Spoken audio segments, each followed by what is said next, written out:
Olá pessoal, bem-vindos ao segundo dia do WEBSUMMIT. Ontem tivemos um foco imenso em inteligência artificial.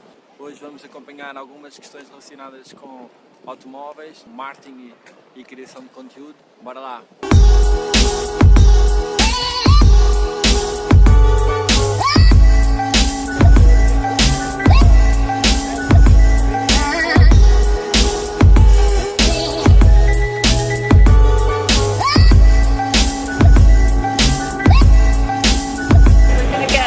More casual here, we're going to talk about sex. I'm introducing Kathleen Richardson from De Montfort University, and this is Ben Gersel, who is the Chief Scientist at Hanson Robotics. Please welcome him to the stage. One of the arguments is a sex robot is nothing more than a sophisticated vibrator. Now, I don't know if you've ever seen a vibrator, but they're about this big. Some of them are about this big. They're not fully fledged humanoid robots at all. Sex robots are an outcome of that kind of egocentric misogyny. They decided to develop a robot for the agriculture, but they decided to make that robot a black robot. Everyone in this room would recoil in horror. And actually the same thing is going on when we design images, these misogynistic images of women and girls in dolls, and we say that's what women are good for. Thank you very much for your opening statement. You've got plenty to be getting on with, so I'm going to just let you get on with it. Sex robots are really among the least dramatic things that you can think about, and on a personal level, I haven't yet felt a desire to have sex with a robot. I'm perfectly happy with human women so far. On the other hand, why I think this is an important issue is I don't want to see governments and societies go down the road of banning technologies based on, their potential indirect implications. I think that's quite dangerous, and the dangers could be seen a lot in human history. I mean, if you have a robot which is not sentient and does not have conscious experience in the sense that people do, the robot is not being hurt by whatever the person who has bought it is doing with it, then I don't see why the government should be in the business of stopping a man or a woman from having sex with that robot. I mean, the argument has been made that we should ban people having sex with robots because in some way that's conceptually reminiscent or psychologically related to exploitative things people do with humans. And I mean, that's similar to the argument that you shouldn't be able to play Grand Theft Auto because it's psychologically reminiscent of running people down in the street on your car, or say you shouldn't be able to play the game Civilization because that might make you want to take over the world and become a dictator. And I don't think the government should be in the business of banning things proactively because they may be mentally associated with other bad things. Bom, esta foi uma das talks mais conflituosas até agora. Qual foi a vossa opinião em relação aos sexo com robôs? Deve ser ou não deve ser proibido?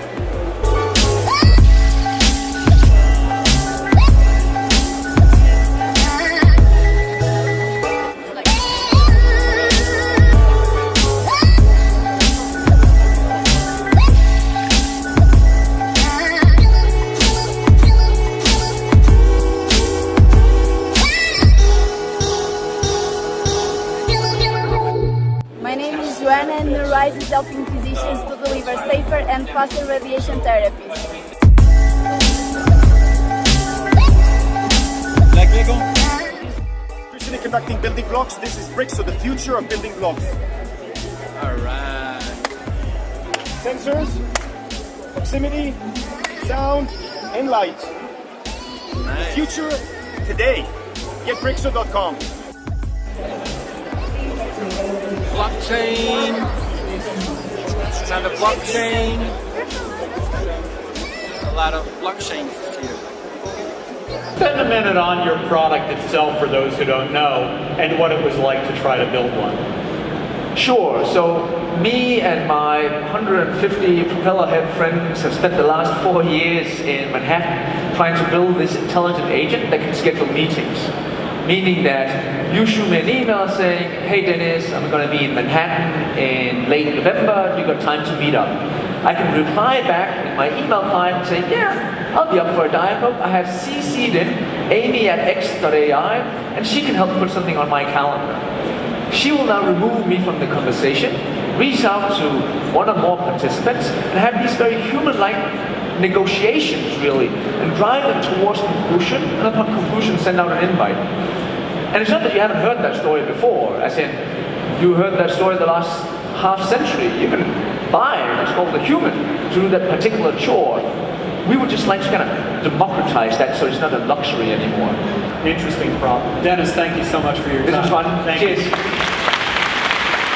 Over here, thanks. So as our kind MCs briefly alluded to, Alice, Vice President of Alexa, you were also the third employee to work on the Alexa team, is that correct? That's right. I joined over 5 years ago at the very beginning of this initiative. Yep. Got it. And so, you know, as many of us know, or probably know, the Echo, the first Echo speaker came out in 2014. It's been roughly 3 years since then. I'm curious to hear from your perspective, Al. How has user engagement, what does it look like, and how has it surprised you? Okay. I think we learned, you know, things have changed a lot in 3 years. Alexa just had her birthday a few days ago, and November 6th was the official third-year anniversary of our launch. We've seen so much change in those 3 years and learned so much from our users, not just in how they use the device, but the feedback that they've provided us. Yeah, the team has grown a lot since I started.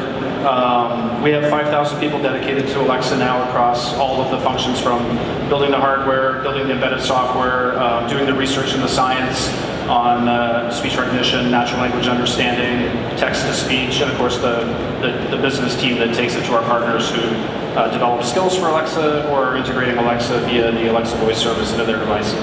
Yeah, I'm happy to, actually. I think the headlines at CES where Alexa steals the show and they don't even have a booth. It's because we were showing up in so many of our partners' devices, or skills being built by partners like BMW or Ford to enable you to control your car, start your car remotely.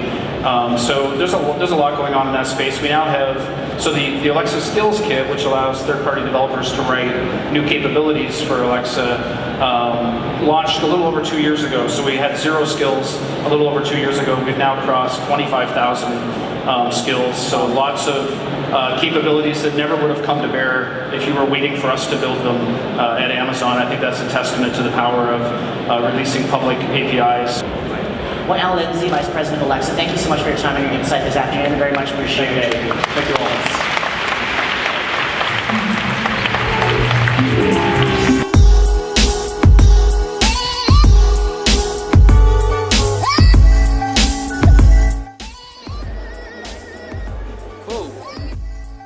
Hi, so YFit is a marketplace of training plans that allow coaches to monetize their time in a much more efficient way.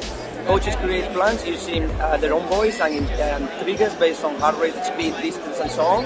And then the users download those plans and they get deployed through our wearable device, which uses clinically validated sensor technology to adapt the training plans to each user. So it's like having a wearable coach. So Pitchy is a French startup that was developed 3 years ago, and we give you the possibility to create your own videos easily, quicker, and way cheaper than an agency.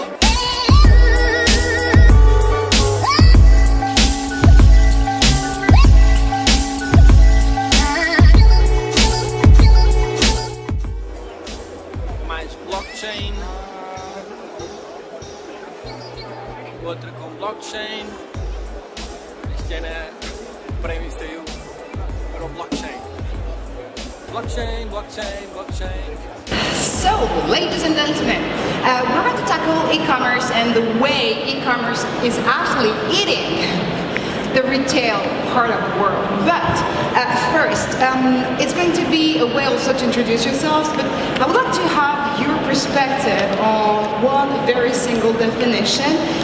Do we still have to oppose both concepts, like online and retail? Isn't e-commerce actually, and commerce per se, the exact illustration of what a consumer journey should be from online to real life? Thank you very much for your perspective. Thanks for your attention. Thank you, Marjorie.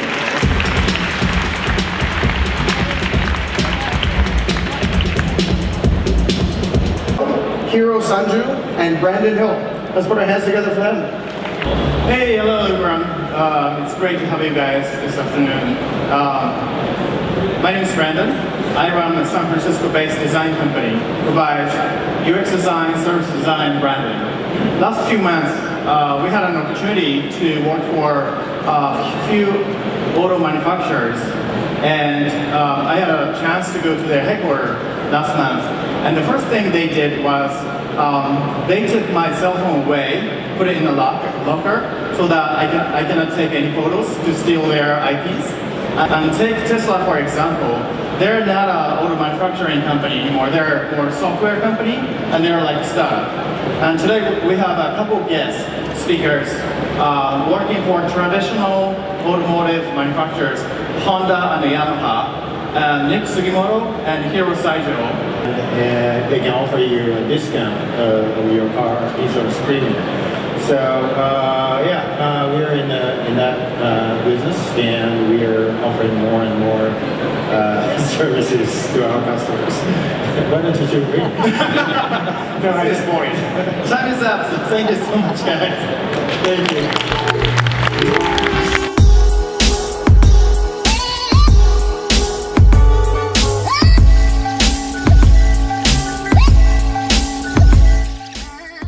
Central Stage, ouvir a última talk do dia com o CEO da Zana. The word augmented wasn't in that, it was all AI.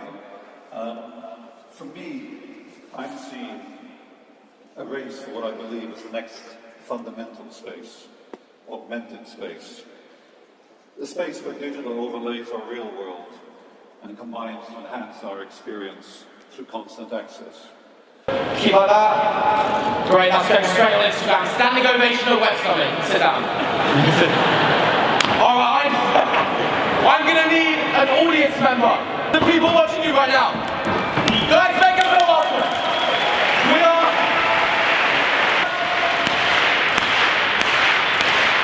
Faster, faster, faster, faster. 3, 2, 1, turn it and it's the same turn. What is that? 7 of hearts. Say again? 7 of hearts. 7 of hearts? Yeah. I gave you a black pen. Cards right here, check it out. Here we go, let's keep this going. Here we go. Boom, boom, boom, boom, boom. Good, faster, faster, faster. Whoa. Just like that.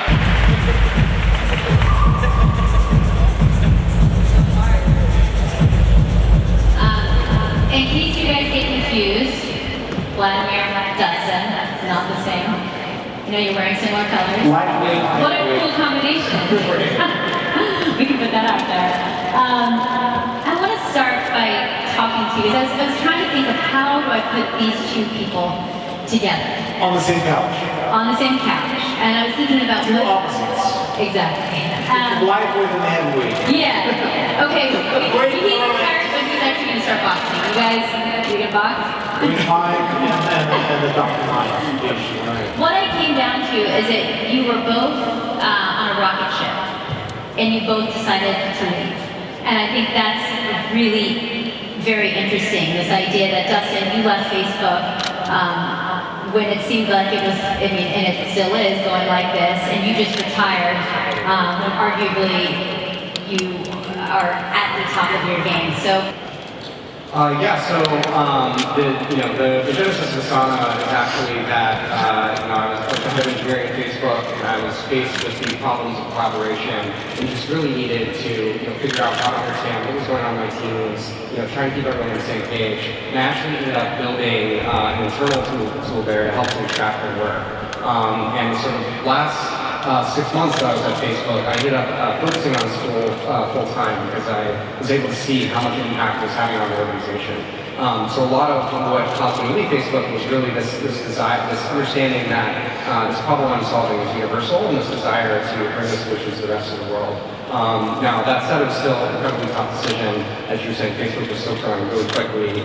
But I just felt like this was a really important idea for the world, especially at the time I didn't see a lot of other teams trying to solve the same problem. And it just felt like something that I really felt like I needed to do, and that if we didn't take that opportunity, I'd look back and regret it. Were you afraid? I don't know if I would use those words quite exactly, but it certainly was a leap of faith. I knew it was going to be a really big journey, and that it was very possible we could fail, and kind of just had to accept that that was a possible outcome and try anyway. Guys, keep on digitalize the world. We're going to make this world a better place because we are the driving force. Wonderful. Thank you guys so much.